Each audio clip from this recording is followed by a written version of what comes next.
नमस्कार, मैं हूं ज्योति सिंह। आज है शिक्षक दिवस। जी हाँ, शिक्षक राष्ट्र की बुनियाद।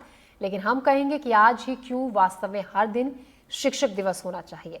आखिर हम हर दिन, हर पल जो कुछ भी है वो किसी ना किसी शिक्षक के हाथों से रचे गढ़े जाने का परिणाम ही तो है। बदलते वक्त में शिक्षकों की भूमिका भी बड़ी है, बदली है, उनके सामने चुनौतियां भी हैं। तो आज हम शिक्षकों की हमारे समाज और देश दुनिया के लिए हासिल उपलब्धियों के साथ साथ उनके सामने पेश चुनौतियों पर भी बातचीत करेंगे। आप भी हमें कॉल कर सकते हैं। अपने शिक्षक के सम्मान में आप कुछ भी कहना चाहें, आप उन्हें विश करना चाहें, अपना कोई संदेश देना चाहें, तो आप हमें ज़रूर कॉल करें। हमारा फ़ोन नंबर लगातार टेलीविजन स्क्रीन पर भी हम फ्लैश कर रहे हैं।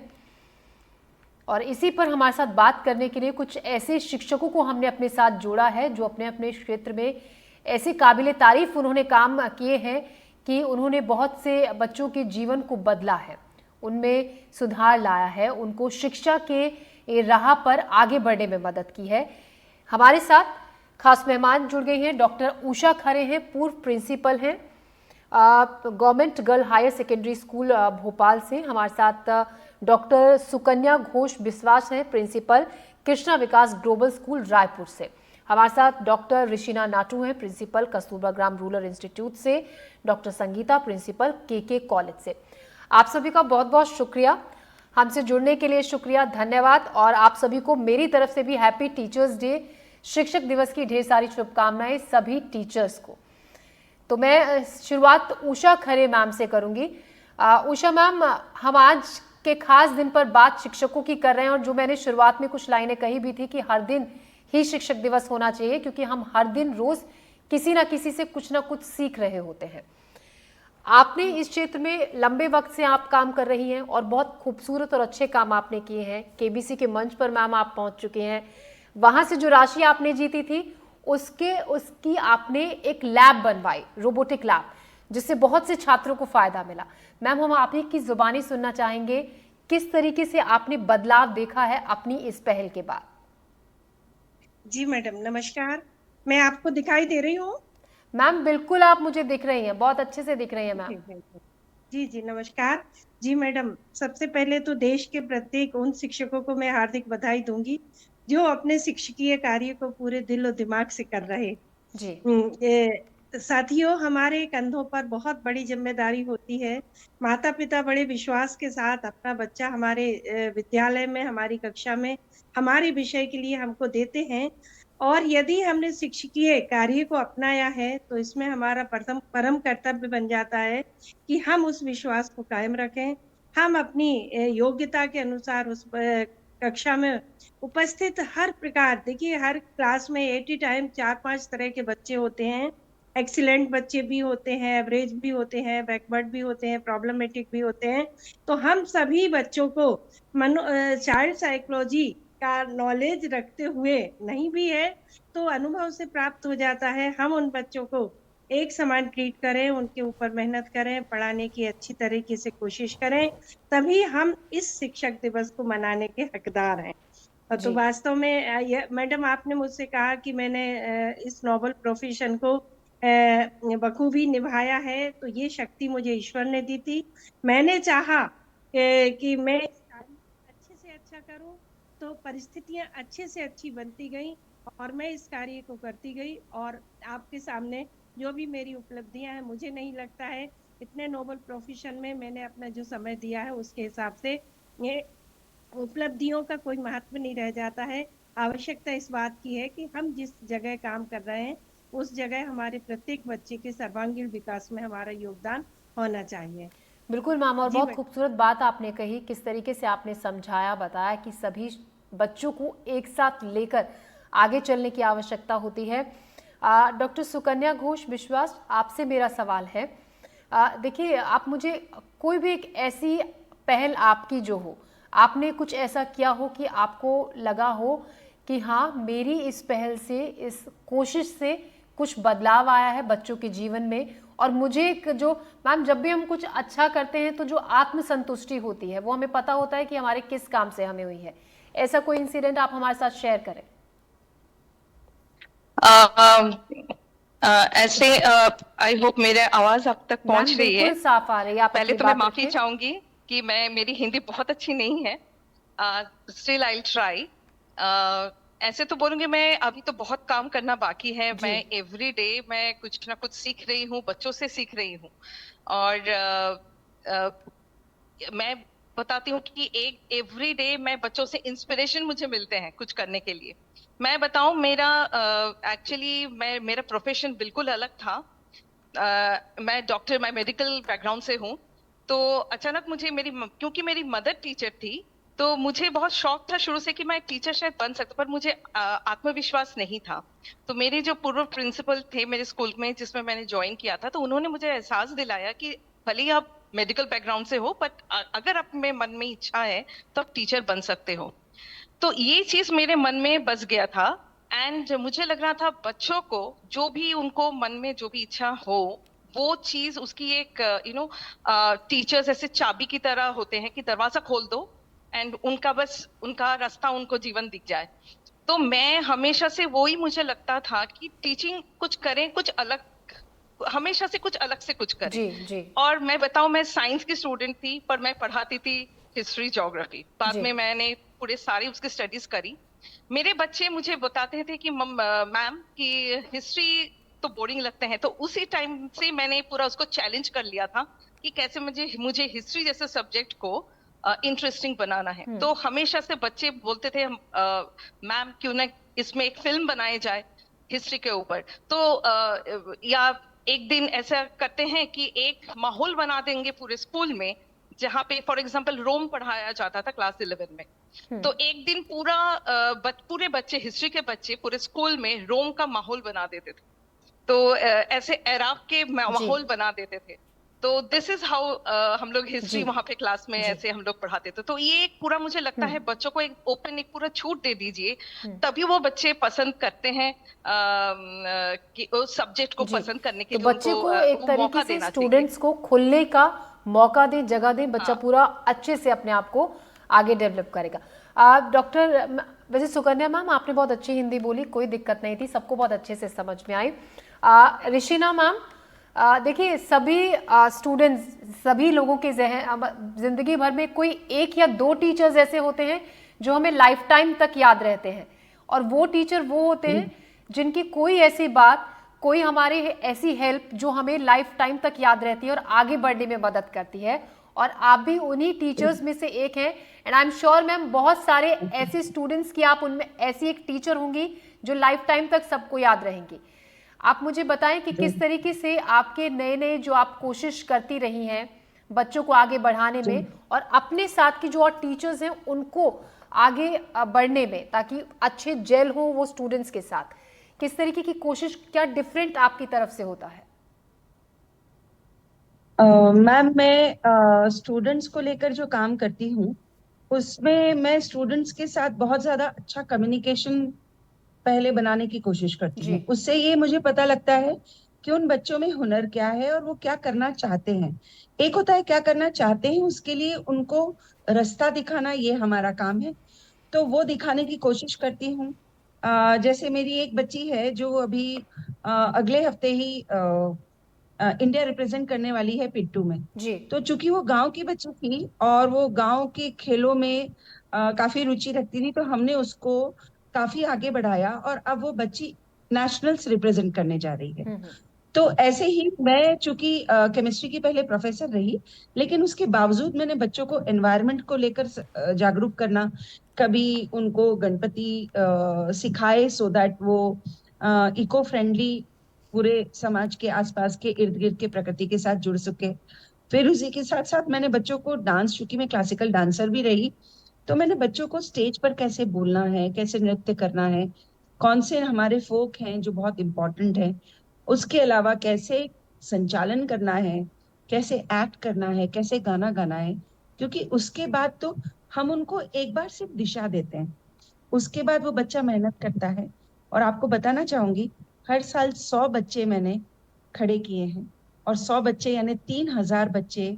आज 30 साल की पूरी मेरी जो सर्विस रही है उसके अंतर्गत वो 3000 बच्चे आज भी मुझसे अटैच्ड हैं और आज भी मुझसे राय लेते हैं। मुझे ऐसा लगता है दो प्रकार के शिक्षक होते हैं, एक जो कि सिर्फ सब्जेक्ट पढ़ाते हैं, और दूसरे जो जिंदगी की किताब पढ़ाने के साथ साथ इंस्पायर करते हैं। बिल्कुल। तो मैं ऋषिरा ये मैम, मैंने काम आपसे सालों कहा से था ना कर कि रही कुछ हूँ टीचर्स ऐसे और होते हैं जो हमें मेरे लाइफ बच्चे टाइम तक याद कोई रहते हैं, कॉम्पिटिशन्स लाइफ में टाइम तक याद रहते हैं, और जी आप उन्हीं टीचर्स में से एक हैं। डॉक्टर संगीता जी मैम, मैं आपके पास भी आऊंगी, उससे पहले सतना में एक ऐसे टीचर हम आपको दिखाते हैं, उनसे मिलवाते हैं, जो सैकड़ों बच्चों को मुफ्त में कोचिंग दे रहे हैं। इनका नाम है आलोक सर। पीएम श्री विद्यालय नंबर 2 में सुबह 6 बजे से आलोक सर की क्लास शुरू होती है। एक हॉल में कक्षा 12वीं के 775 छात्रों को ये पढ़ाते हैं। आइए देखते हैं एक रिपोर्ट। हमारे देश में शिक्षा के उत्थान को लेकर तमाम बातें की जाती हैं, लेकिन वास्तविकता ये है कि देश के अंदर शिक्षा एक उद्योग की तरह हो चुका है। उद्योग यानी टोटली व्यावसायिक जगत। व्यावसायिक जगत में जहाँ पर सिर्फ पैसे रुपयों के लिए आज शिक्षा का महत्व रह गया है। अब इस बीच में एक अलग दुनिया वो भी है जहाँ पर शासन प्रशासन की तमाम नीतियों, तमाम दावों के बावजूद वो बच्चे, वो होनहार बच्चे, वो प्रतिभावान बच्चे जो महज उन प्लेटफॉर्म्स तक इसलिए नहीं पहुंच पाते क्योंकि उनके पास वो आर्थिक संसाधन नहीं है। हम बात कर रहे हैं उन स्टूडेंट्स की जो तमाम, चाहे वो IAS IPS के एग्ज़ाम्स हों, चाहे स्टेट लेवल के मेरिट्स के एग्ज़ाम्स हों, नीट के एग्ज़ाम्स हों, उन सब में काबिलियत रखते हैं इतना कि वो उसके लिए क्वालिफाई कर सकें। लेकिन दुर्भाग्य ये है कि सिर्फ आर्थिक संसाधनों की कमी के चलते वो इन प्लेटफॉर्म्स, उन बड़ी कोचिंग्स को अफोर्ड नहीं कर सकते हैं। एक ऐसा पहलू समाज का आज हम लेकर शिक्षक दिवस के अवसर पर आपके सामने आए हैं, जहां पर एक शिक्षक गुमनामी के साथ वो पढ़ाई कर रहा है जिस चीज़ के लिए उसे बहुत बड़े लेवल पे बहुत पहले पुरस्कृत किया जाना चाहिए था, लेकिन वो महज इसलिए कार्य कर रहा है क्योंकि उसकी सेल्फ की संतुष्टि है। हमारे साथ आलोक सिंह जी हैं। आलोक सर, आपका NDTV में हार्दिक स्वागत है। सर, आप इतने सालों से काम कर रहे हैं, बहुत सारे लंबे समय हो गया है, कैसे प्रेरणा मिली आपको इन बच्चों के साथ? ये देखिए, जब हम पढ़ते थे, हमारी पढ़ाई हुई है पंडित दीनदयाल उपाध्याय सनातन धर्म विद्यालय कानपुर में जी। वहाँ पर एक प्राचार्य थे श्री ओम शंकर जी त्रिपाठी जी। आज जो कुछ भी हूँ, माँ बाप के आशीर्वाद के अलावा सिर्फ उनकी देन है। जो कुछ भी नैतिक शिक्षा, जो कुछ भी सामाजिक कार्य करने के लिए उनका शुरू से कहना था, समाज से जो प्राप्त किए हो उसको हमेशा लौटाओ जी। तो हमारी सिर्फ प्रेरणा के स्रोत वही हैं कि जब उन्होंने कहा था कि जीवन में आप जो कुछ बनो और जो कुछ आपने प्राप्त किया है वो प्राप्त किया है समाज से, तो आप समाज को उसी तरह से वापस कर दो चीज़। क्योंकि हम साइंस के आदमी हैं, एनर्जी ना तो कभी नष्ट होती है ना उत्पन्न होती है। तो जब ये अपने यहाँ कहा भी गया है कि तब ना कुछ लेके आए थे ना कुछ लेके जाएंगे, तो इस संसार से जो कुछ हमको मिला हम उसी को सिर्फ लौटा रहे हैं। और हमारी प्रेरणा स्रोत सिर्फ श्री ओम शंकर जी त्रिपाठी।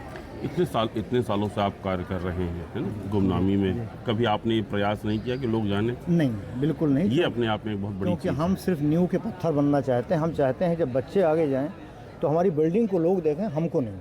हम सिर्फ नींव के पत्थर बनना चाहते हैं। हर व्यक्ति की अपनी अपनी पसंद होती है, कोई बिल्डिंग का एलिवेशन बनना चाहता है और कोई नींव का पत्थर। हमारा उद्देश्य है हम नींव के पत्थर रहें और बच्चे उस पर खड़े होकर आगे तरक्की करें। और हमारे साथ डॉक्टर संगीता भी हैं, प्रिंसिपल हैं के कॉलेज से। डॉक्टर संगीता, हम आपसे ये जानना चाहेंगे, आप इस प्रोफेशन में कितने सालों से हैं? और जब हम स्टूडेंट्स के साथ कोई भी टीचर मैम डील करता है तो एक वो कॉमन इशू जो हर टीचर को फेस करना होता है, लेकिन उसे डील करने का एक तरीका होता है, अगर आप अच्छे से करें तो बहुत बेहतर तरीके से आगे बढ़ा जा सकता है। हम आपसे ये जानना चाहेंगे। सर्वप्रथम तो मैं अपने सभी शिक्षकों को आज इस पावन अवसर पर प्रणाम करती हूँ, जिनके आशीर्वाद और मार्गदर्शन से ही मेरा जीवन सकारात्मक पथ पर अग्रसर हुआ है। इसके अतिरिक्त मैं प्रत्येक उस मानस मंडल को जिसके मन में गुरु तत्व विद्यमान है, उन सबको मैं प्रणाम करती हूँ। जैसा कि ऋषिना जी ने बताया था कि एक शिक्षक को सबसे पहले उस बच्चे का हुनर पहचानना होगा, और जैसा कि उषा मैडम ने बताया कि हमें सीखने नहीं जाना पड़ता है, साइकोलॉजी वो हमें अनुभव से आ जाती है। मैं विगत लगभग 33 वर्षों से उच्च शिक्षा के क्षेत्र में कार्य कर रही हूँ, और हमें जो सबसे ज़्यादा परेशानी का सामना करना पड़ता है, या कहें कि विद्यार्थियों के लिए जो समस्या का सामना करना पड़ता है कि विद्यार्थी स्वयं ही नहीं जानते हैं कि उनके अंदर हुनर क्या है। जी, हमें उनकी समस्याओं को हमें समझना होता है और उनके अंदर हुनर क्या है। जी जी। आ रही है आवाज? जी, मैं आपको बिल्कुल सुन पा रही हूँ। संगीता मैम, आप अपनी बात पूरी करें। जी धन्यवाद। जी संगीता हमें मैम। सबसे परेशानी जो आती है या समस्या कहेंगे कि हमें बच्चे का हुनर पहचानना होता है।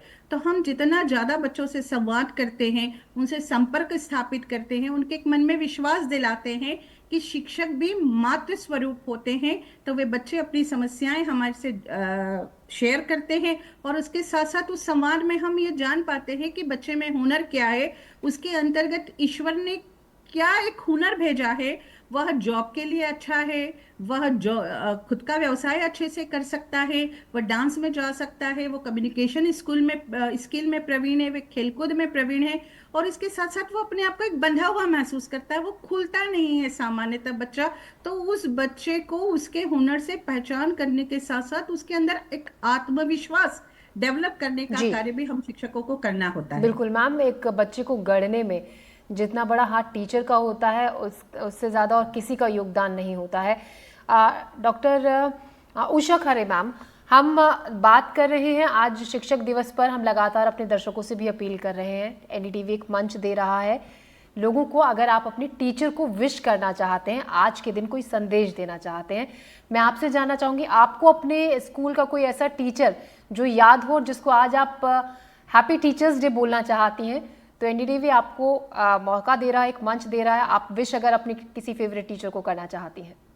जी मैडम, आज के इस पावन दिवस पर मैं एक ही नहीं, मैं उन सारे टीचर्स को यहाँ से प्रणाम कर रही हूँ जिन्होंने मुझे बाल्यावस्था में एक स्थिरता देने के लिए बहुत मेहनत की।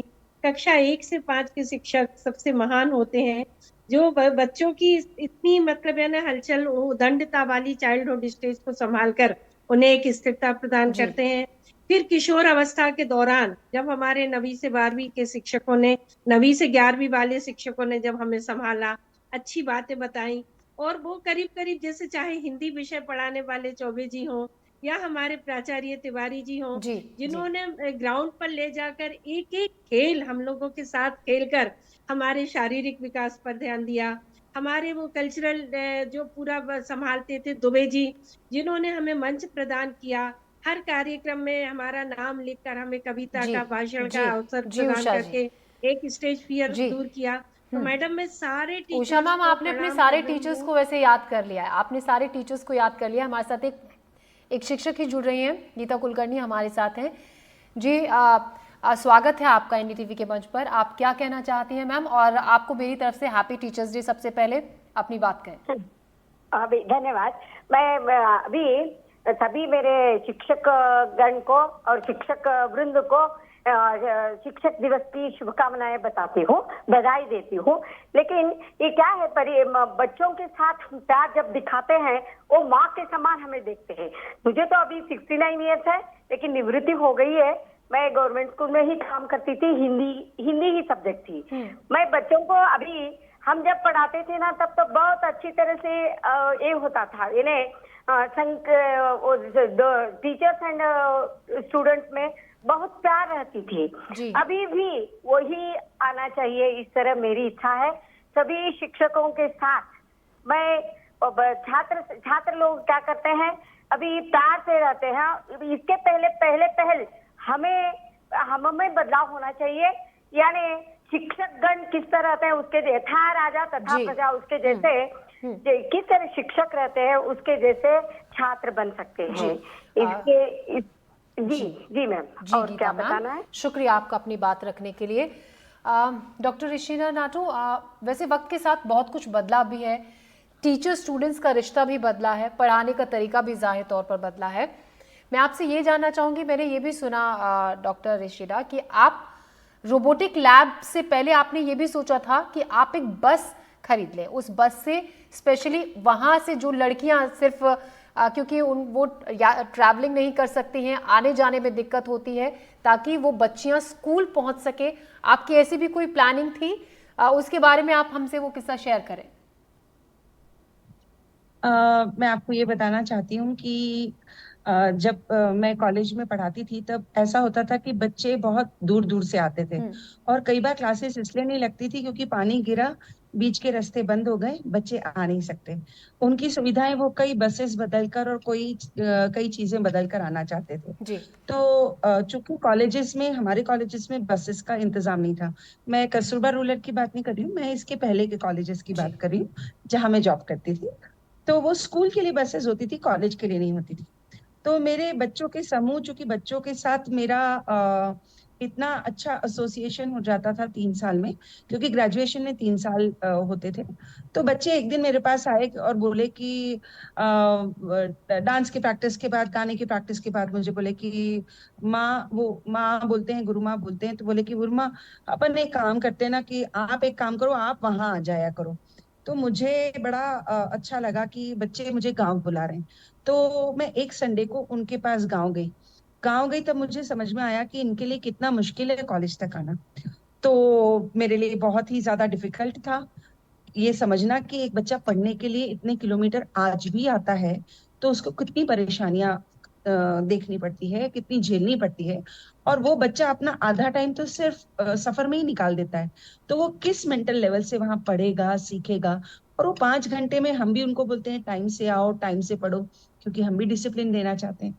तो मैंने सोचा कि क्यों ना इसका एक इलाज ही ढूंढ लिया जाए, और क्यों ना कुछ लोगों के साथ मिलकर हम एक बस ही ले लें, और वो बस आने जाने लगे। लेकिन उसके बाद जब हमारे ट्रस्ट को पता लगा, उन्होंने कहा कि आप परेशान ना हों, और हमने बच्चों की परेशानियों को ऊपर तक पहुंचाया। और फिर बस लेने की बात हुई, फिर हमने बस के लोगों के लिए हमने फिर कोटेशंस तक कॉल कर लिए, और उनको बोला कि हमारी बच्चों के लिए ये चलाना है, ड्राइवर भी हमको चाहिए। और फिर ये सब सोच जब की, और फिर उसके बाद फिर हमारे मैनेजमेंट का भी सहयोग रहा वहां पर। और फिर उन्होंने हमें कहा कि आप चिंता ना करें, जो स्कूल की एक बस है, उस बस के साथ हम आपकी बस को जोड़ देंगे, और फिर उसके अलावा जो बसेस हैं उनको ले जाकर आप बच्चों को यहाँ से भी कलेक्ट कर सकते हैं। रिशना तो मैम, बच्चों की परेशानियां दूर तो हुई, इस तरीके से आपने बच्चों और की बच्चे प्रॉब्लम को स्कूल दूर किया। आराम से आने जी लगे जी। कॉलेज। उषा मैम, जो अभी बात कर रही थी रिशीना मैम, उन्होंने कहा कि माँ उन्हें बच्चे बोलते थे। आप जब किसी को माँ बोलते हो तो वो कनेक्शन, वो बॉन्डिंग एक अलग तरीके की होती है, और हर किसी के लिए वो भाव नहीं निकलता है। तो जाहिर तौर पर जो टीचर स्टूडेंट के बीच में जो रिश्ता होता है, उसको गढ़ने में, उसको पक्का होने में बहुत वक्त लगता है, और कहीं ना कहीं टीचर का सबसे ज़्यादा योगदान होता है इस रिश्ते को और गहरा और पक्का करने का। मैं आपसे ये जानना चाहूँगी, आपका कोई एक ऐसा फेवरेट स्टूडेंट जो आपको अभी भी याद हो, जिसको आपने आगे बढ़ने में मदद की हो, वो सिर्फ अकेडमिक तौर पर नहीं मैम, कई बार और भी बहुत सी सलाह बच्चे लेते हैं अपने एक अध्यापक से, टीचर से। आपको कोई ऐसा स्टूडेंट याद है अपना? जी जी, मुझे तो 1985 से लेकर, अगर मैं कहूँ यहाँ पर, तो जो डीएसपी भोपाल में है इस समय हमारी स्टूडेंट, वो भी मुझे अभी याद है। अभी लेटेस्ट 31 जुलाई को मैं रिटायर हुई हूँ। तो मुझे इतनी सारी लड़कियां, मुझे जैसे लक्ष्मी का नाम अगर मैं लूँ, तो ऐसी कितनी होनहार बच्चियां हैं जो बिल्कुल डिमोरलाइज थी, जो थक चुकी थी या हताश थी। उनको जब मैंने अपने उसमें लिया, प्राचार्य की भूमिका में रहते हुए भी, जब मैं बच्चों के करीब तक पहुंची और कई छात्राओं को जैसे गोद लेते हैं ना, ऐसे प्रतिवर्ष मैंने 100 50 लड़कियों को अपनी कस्टडी में लेने के बाद जब उनसे संवाद स्थापित किए, उनको मदद की, उनको मोटिवेशन दिया, उनको काउंसलिंग की, तो आज मैं एक दो नहीं मैडम, सैकड़ों भी नहीं, मेरी हजारों में छात्राएं ऐसी हैं जो जिनसे मेरा आज माँ बेटी का रिश्ता है। और आज ही मेरा पूरा मोबाइल भरा पड़ा है जब बच्चों ने मुझे विश किया है। और अभी चूंकि लेटेस्ट में रिटायर हुई हूँ, तो मेरा पूरा स्टाफ, आज का दिन तो ऐसा मन रहा है कि पूछिए मत कि अपने जीवन में सारी खुशियां समेटे हुए मैं अभी आपके प्रोग्राम में बैठी हुई हूँ। तो बहुत प्यार करते हैं बच्चे, अगर शिक्षक भी उनसे उनके करीब रहता है तो। जी मैम, आप लोगों से याद करके मुझे भी अपनी टीचर्स याद आ गई हैं। डॉक्टर संगीता भी हमारे साथ हैं। डॉक्टर संगीता, मेरा सवाल आपसे, जिस तरीके से सारी टीचर्स अपना एक्सपीरियंस शेयर कर रही हैं, मैं चाहूँगी आप भी अपने किसी ऐसे फेवरेट स्टूडेंट के साथ, क्योंकि टीचर्स डे पर देखिए स्टूडेंट्स अपने फेवरेट टीचर को गिफ्ट भी देते हैं। ज़्यादातर होता है कि कार्ड हाथ से बनाकर जो लेकर जाते हैं, या फिर रोज़ भी लेके जाते हैं, चॉकलेट भी लेके जाते हैं। डॉक्टर सुकन्या, आपसे मेरा सवाल है, आपको कोई ऐसा यादगार गिफ्ट जो टीचर्स डे पर मिला हो, जिसको पाकर आप बहुत खुश हो गई हो? मुझे याद है हर टीचर्स डे में ही मुझे ऐसे मिलते हैं हाथ मतलब बना के कुछ एनिमल्स का मॉडल बना के, पेपर्स को पिछले 10-10 दिन में पेपर पल्क बना के, और पूछते हैं तो कैसे बनाया, तो यूट्यूब से देख के सीखे हैं। सो ऐसे तो मुझे मिलते हैं, पूरे मेरे घर भी भर गए हैं, तो this are very special for me. और आगे भी, और इसे एक और चीज अच्छा लगता है कि बच्चे मतलब जिन टीचर्स के लिए वो पसंद इतना प्यार करते हैं, उनके लिए वो हाथ से बनाएंगे और कितने क्रिएटिवली सोचते हैं। और इन लोगों को ये पता है कि खरीद के गिफ्ट देने से टीचर्स खुश नहीं होते हैं, तो वो लोग क्रिएटिवली जाके सोचते हैं, बेस्ट आउट ऑफ बेस्ट से बना के क्रिएटिवली सोच के ये गिफ्ट देते हैं, तो ये और ज्यादा अच्छा लगता है। जी बिल्कुल, बहुत अच्छा लगता है। Doctor Sangeeta, doctor Rishina, doctor Sukanya और उषा खरे मैम, आप हमारे साथ जुड़ी, बातचीत की, अपने एक्सपीरियंस साझा किए, आपका बहुत बहुत शुक्रिया। और मैं अपनी फेवरेट टीचर जिनका नाम करमवती है, उनको मेरी तरफ से मैं आज शिक्षक दिवस की ढेर सारी शुभकामनाएं। Happy teachers day ma'am. हमारे इस स्पेशल बुलेटिन में अभी के लिए इतना ही, ले रहे हैं एक छोटा सा ब्रेक।